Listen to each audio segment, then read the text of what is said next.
Hello everyone. इस video में हम केमिकल प्रॉपर्टी ऑफ एसिड के बारे में डिस्कस करेंगे।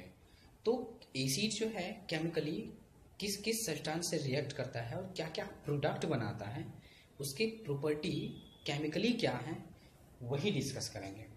तो सबसे पहले मैं एक ट्रिक बताना चाहूँगा जो कि आप लोग को बहुत काम देगा। मैं जो रिएक्शन अभी बनाऊँगा वो इसी ट्रिक पे बनाऊँगा और बस मात्र विश्वास करिए, आप 5 मिनट में आप पूरा केमिकल प्रॉपर्टी आप समझ जाएंगे। तो ये ट्रिक ये है, मेटल का ऑक्साइड बेसिक, नॉन मेटल का ऑक्साइड एसिडिक।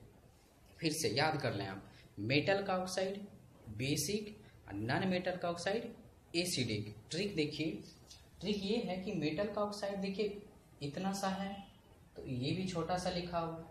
नॉन मेटल का ऑक्साइड देखिए इतना सा बड़ा लिखा हुआ है तो ये भी बड़ा लिखा हुआ है। दैट मीन्स इससे याद रख लें आप कि मेटल का ऑक्साइड छोटा वर्ड में है तो बेसिक भी छोटा वर्ड में है, तो यानी मेटल का ऑक्साइड बेसिक नेचर का।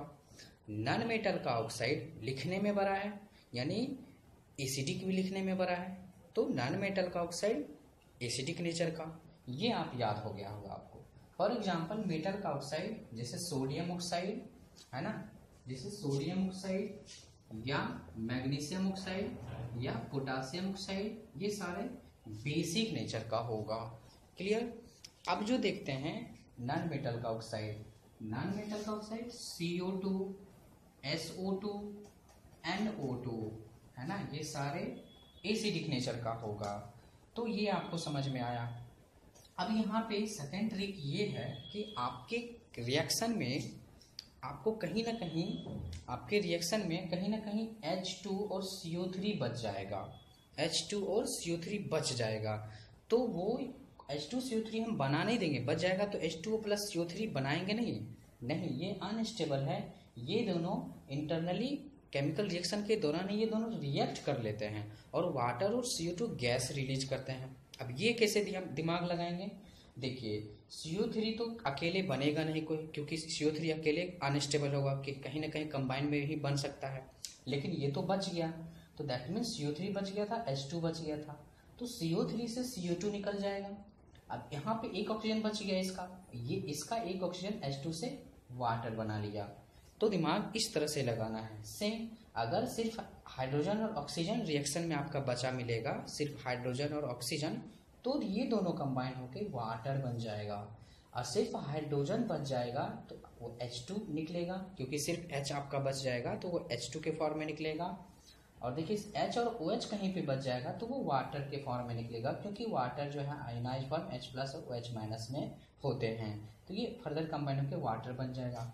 लास्ट में देखिए H और CO3 भी बचेगा तो H2O और CO2 ही निकलेगा। क्यों? क्योंकि CO3 से CO2 निकल गया और यहाँ पे ऑक्सीजन बच गया, यहाँ पे हाइड्रोजन बच गया, तो हाइड्रोजन और ऑक्सीजन तो आप जानते हैं कि वाटर निकलता है। तो आई होप कि इतना आपको समझ में आया होगा। इसी बेसिस पे हम जो है सो इसका हम रिएक्शन समझेंगे, इसका केमिकल प्रॉपर्टी इसी ट्रिक पे हम समझेंगे। अब देखिए इसका क्या है, सबसे पहले जो है मेटल एसिड किससे रिएक्ट करेगा, पहला प्रॉपर्टी देख लेते हैं। एसिड मेटल से रिएक्ट करेगा और salt and hydrogen gas release करेगा। हमेशा याद रखेंगे कि कोई एसिड जो है वो मेटल के साथ रिएक्ट करने के बाद कौन सा गैस रिलीज करेगा, तो वो हाइड्रोजन गैस रिलीज करेगा।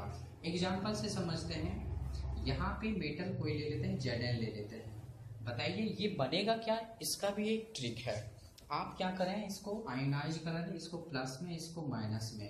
अब तो इस तरह से आपको ये पता चल गया कि ये जो है कहीं ना कहीं इसी से रिएक्ट करेगा, है ना। और H यहाँ पे प्लस में, तो कहीं ना कहीं अगर आप रिएक्शन में अगर प्लस माइनस में कंपाउंड को अगर ब्रेक कर लेते हैं तो आपको सीधा पता चल जाएगा कि प्लस और माइनस में अट्रैक्शन कराना है, तो वो एक चीज़ है। Zn किससे करेगा रिएक्ट, Zn, तो ZnCl बना के नहीं छोड़ना है, यहाँ पे इसका सजेस्टेड फॉर्मूला बना के छोड़ना है, ZnCl2 बनेगा। अब यहाँ पे सिर्फ हाइड्रोजन बचा हुआ है। आपको मैं बताया था अगर किसी रिएक्शन में, रिएक्शन के बनाते वक्त अगर हाइड्रोजन से बचेगा तो हाइड्रोजन गैस निकलेगा, तो ये हाइड्रोजन से बचा है तो हाइड्रोजन गैस निकलेगा। ये आपको क्लियर हुआ, तो वो एक चीज है यहाँ पर। अब सेकेंड देखिए, एसिड जो है किससे रिएक्ट करेगा, मेटल से कर दिया। अब मेटल के कार्बोनेट, मेटल के कार्बोनेट या मेटल के बाइकार्बोनेट से रिएक्ट करा रहे हैं। मेटल को हम एम से, कैपिटल एम से डिनोट किए हैं, तो उसमें भी salt and water and CO2 gas release करेगा। एग्जाम्पल से आपको बेहतर समझ में आएगा। देखिए HCl प्लस मेटल का कोई भी कार्बोनेट जैसे Na2CO3 ले लेते हैं, या मेटल का बाइकार्बोनेट ले लेते हैं NaHCO3। बहुत ही सिंपल है। आपको लग रहा होगा कि ये हार्ड रिएक्शन है, हमको कैसे याद रखना है। इसमें याद नहीं रखना है, इसको समझ लेना है। कैसे? देखिए, आयोनाइज करिए, ये प्लस में ये माइनस में, सोडियम प्लस में ये माइनस में, सोडियम प्लस में इसका माइनस में। तो अब आप बताइए सोडियम किसके पास जाएगा? यहाँ इसके पास जाएगा, तो कहीं ना कहीं NaCl का कंपाउंड बनेगा। फॉर्मूला सजेस्टेड है। अब जो देखिए आपके रिएक्शन में क्या बचा है, H बचा है, CO3 बचा है। और आपको मैं बता चुका था H और CO3 जब बचता है तो क्या रिलीज करता है? H2O plus CO2। क्यों? क्योंकि हाइड्रोजन यहाँ से एक ऑक्सीजन ले लिया, तो हाइड्रोजन यानी ये हाइड्रोजन ऑक्सीजन यहाँ से एक वाटर मॉलिक्यूल से भी बनेगा, और यहाँ पे CO3 जो है CO2 गैस में रिलीज कर देगा। यानी ये CO3 जो है CO2 गैस रिलीज कर रहा है। यानी आपको ये समझ में आया होगा कि यानी यहाँ पे हाइड्रोजन और ये CO3 जो बच रहा है, इसकी वजह से H2O प्लस CO2 बन जाएगा। सेम यहाँ पे भी HCO3 है, यहाँ पे H है, तो H प्लस HCO3 भी सेम वही है, वाटर और CO2 गैस रिलीज करेगा। तो आई होप कि आपको ये समझ में आया होगा। अब देखिए थर्ड प्रॉपर्टी देखते हैं। मेटल का बेस के साथ, सॉरी एसिड का बेस से रिएक्शन के बाद क्या बनता है? तो आप सभी लोग जानते हैं कि साल्ट एंड वाटर बनता है, जो न्यूट्रलाइजेशन रिएक्शन के तहत आप ये जानते हैं, है ना। न्यूट्रलाइजेशन रिएक्शन में एसिड और बेस रिएक्ट करके साल्ट एंड वाटर बनाता है। एग्जाम्पल देखिए HCl और बेस। अब यहाँ पे बेस जो है मेटल के हाइड्रोक्साइड के फॉर्म में रहेगा, है ना। तो आप ये भी मेटल का हाइड्रोक्साइड के साथ रिएक्शन भी पूछा सकता है। बोलेगा कि एसिड का जब रिएक्शन हम मेटल के हाइड्रोक्साइड के साथ कराएंगे तो क्या बनेगा, इस तरह से भी। तो मेटल का हाइड्रोक्साइड ही बेसिक नेचर का है ना, जिसमें OH रहेगा, जिस मेटल में OH रहेगा वो बेस होगा। तब देखिए NaOH जो कि मेटल के OH है, तो मेटल का हाइड्रोक्साइड बेसिक नेचर का होगा। तो एसिड और बेस हो गया, है ना, एसिड और बेस हो गया, साल्ट बनाएगा। अब यहाँ पे क्या बनेगा? देखिए माइनस में प्लस में, ये प्लस में, हाइड्रोक्साइड माइनस में, तो Na इससे अट्रैक्ट होगा, NaCl बन गया। अब आप देखिए H और OH बच गया, और आपको मैं बताया हूँ कि H और OH बच जाए तो वो वाटर रिलीज करेगा। अब वाटर ये बन गया।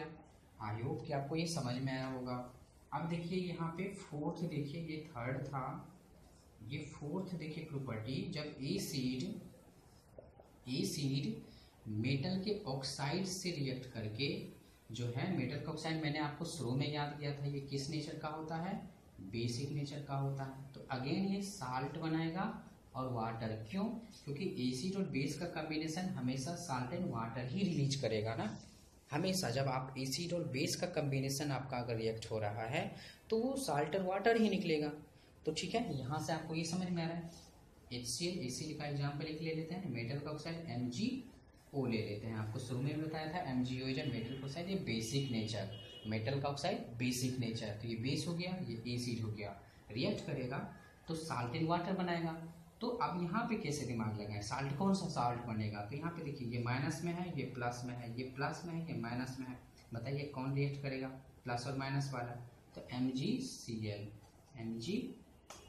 MgCl कंपाउंड नहीं बनेगा, ये सजेस्टेड बनेगा MgCl2। अब प्लस में H यहाँ पे और O यहाँ पे, H और O कंबाइन होके H2O निकालेगा। तो ये आपका फोर्थ, लास्ट आपका देख लेते हैं। लास्ट जो है फिफ्थ प्रॉपर्टी है कि नॉन मेटल का ऑक्साइड और प्लस मेटल का हाइड्रोक्साइड साल्ट एंड वाटर बनेगा। सिंपल है, नॉन मेटल का ऑक्साइड एसिड नेचर का होता है और मेटल का हाइड्रोक्साइड बेसिक नेचर का होता है। तो आप खुद बोलिए साल्ट एंड वाटर ही बनेगा।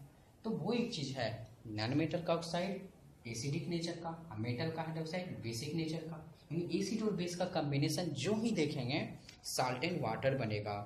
तो अब यहाँ पे देखिए कि यहाँ पे नॉन मेटल का ऑक्साइड कोई भी ले लें, CO2 ले लेते हैं, नॉन मेटल का ऑक्साइड एसिडिक नेचर, मेटल का हाइड्रोक्साइड की OH का होल ट्वाइस ले लेते हैं, जिसको हम लाइम वाटर भी बोलते हैं, लाइम वाटर भी बोलते हैं। तो यहाँ पे CaCO3 और प्लस में वाटर रिलीज कर देगा। यहाँ पे ये CaCO3 का जो कलर है ये मिल्की वाइट होता है ना, ये मिल्की वाइट होता है। यहाँ पे सबसे ज़रूरी चीज़ है समझना कि यहाँ पे CO2 गैस जो है लाइम वाटर को किस में बदल दिया, लाइम वाटर को मिल्की वाइट सब्सटेंस CaCO3 में बदल दिया। ये याद रखेंगे। अब ये लास्ट आपका प्रॉपर्टी था। अब थोड़ा सा टेस्टिंग कर लेते हैं। आपने ये देखा लगभग में कि दो गैसें रिलीज हुए हैं केमिकल प्रॉपर्टी के दौरान। एसिड जो है दो गैस रिलीज किया है जनरली, हाइड्रोजन गैस और CO2 गैस। तो ये जो हाइड्रोजन गैस और CO2 गैस जो है ये निकल तो रहा है, बट अगर हम नहीं जानते कंफर्मेशन करने के लिए, टेस्टिंग करने के लिए कि नहीं वो निकल जो रहा है गैस, कोई रिएक्शन मान लीजिए एसिड के साथ किसी के साथ रिएक्शन करवाए और कोई गैस निकला है, तो हमें पता करना है कि वो गैस हाइड्रोजन गैस है या CO2 गैस है। तो हम कैसे पता करेंगे? तो वो देखिए, अगर मान लेते हैं कि कोई एसिड ले लिए और कोई मेटल Zn ले लिए। अब ये आपको ये माइनस और प्लस में है तो ZnCl2 बनाएगा, प्लस में हाइड्रोजन गैस निकालेगा। अब ये अभी नहीं पता, मान लेते हैं अभी रिएक्शन में अभी तो हम बोल दिए हाइड्रोजन गैस, लेकिन कोई गैस तो निकल रहा है। अब ये टेस्टिंग करना है, तो ये जो गैस निकला है इसके जस्ट नज़दीक कोई पाइप से, अगर हम कहीं लेबोरेटरी में कर रहे हैं तो जो किसी पाइप से वो गैस निकल रहा होगा, तो उस पाइप के जस्ट सामने अगर हम बर्निंग ऑफ कैंडल ले जाएंगे तो ये गैस जो है इस कैंडल के साथ, ये जो बर्निंग ऑफ कैंडल ले जाएंगे तो ये H2 गैस जो है ये बर्न करना स्टार्ट कर देगा, बर्निंग करना स्टार्ट कर देगा, वो बर्निंग स्टार्ट कर देगा, start burning with pop sound. ये इंपॉर्टेंट है, विथ पॉप साउंड, यानी तब हम समझ जाएंगे कि ये गैस हाइड्रोजन ही गैस है। क्यों? क्योंकि ये जो है जलना स्टार्ट कर दिया विथ पॉप साउंड। तो हाइड्रोजन गैस का ये प्रॉपर्टी है कि वो जलता तो है बट विथ पॉप साउंड के साथ, यानी पॉप साउंड के साथ वो जलना स्टार्ट करता है।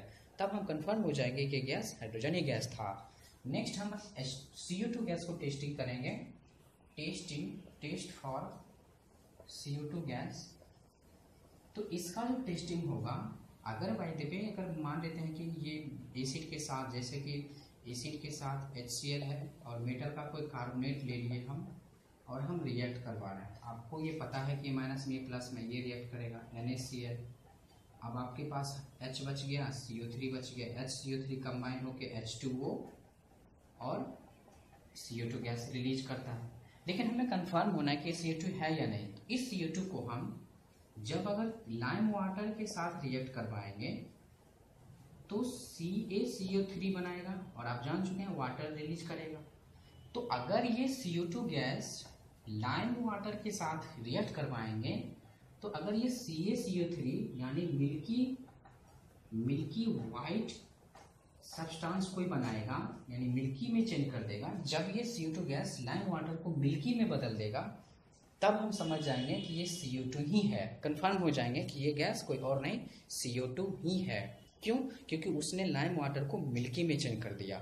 यहाँ पे एक स्टोरी है, मैं बताना चाहूँगा कि जब आप पेंट करते हैं, जब घरों में पेंट करवाया जाता है लाइम वाटर से ही करवाया जाता है वाइट वॉशिंग, तो क्या होता है कि 1-2 दिन तक या 2-3 दिन, एक सप्ताह तक, यानी 2-3 दिन के बाद शाइनिंग आता है, या जिस दिन पेंटिंग किया जाता है उस दिन शाइनिंग नहीं करता। तो 2-3 दिन के बाद शाइनिंग क्यों करता है? क्योंकि ये जो लाइम वाटर है ये 2-3 दिन तक CO2 गैस से रिएक्ट किया, धीरे CO2 गैस से रिएक्ट किया और कंपाउंड कौन सा बना लिया, यानी CaCO3, यानी CaOH का होल ट्वाइस का जो लेयर था अब वो लेयर बदल करके CaCO3 का लेयर बन गया। और CaCO3 का कलर जो होता है वो मिल्की वाइट यानी शाइनिंग करता हुआ वो लाइट निकालता है। तो वो CaCO3 बन जाने से लाइट करना स्टार्ट करता है और इसके लिए उसको 2-3 दिन तक वक्त चाहिए, क्योंकि ये CO2 से, इन्वायरमेंट से CO2 से धीरे रिएक्ट करता है 1 सप्ताह तक या 2-3 दिन तक। तो वो इस कंपाउंड के कारण वो ये लाइट करता है। तो आई होप कि आपको ये बेहतर समझ में आया होगा। ठीक है, अगर आपको थोड़ा सा भी समझ में आ रहा है, अगर लग रहा है कि हमें कुछ फ़ायदा हो रहा है, तो प्लीज़ आप लोग सब्सक्राइब कर लें। ठीक है, अच्छा लगता है कि आप लोग सब्सक्राइब करते हो, तो बस ये बात है। Thank you so much.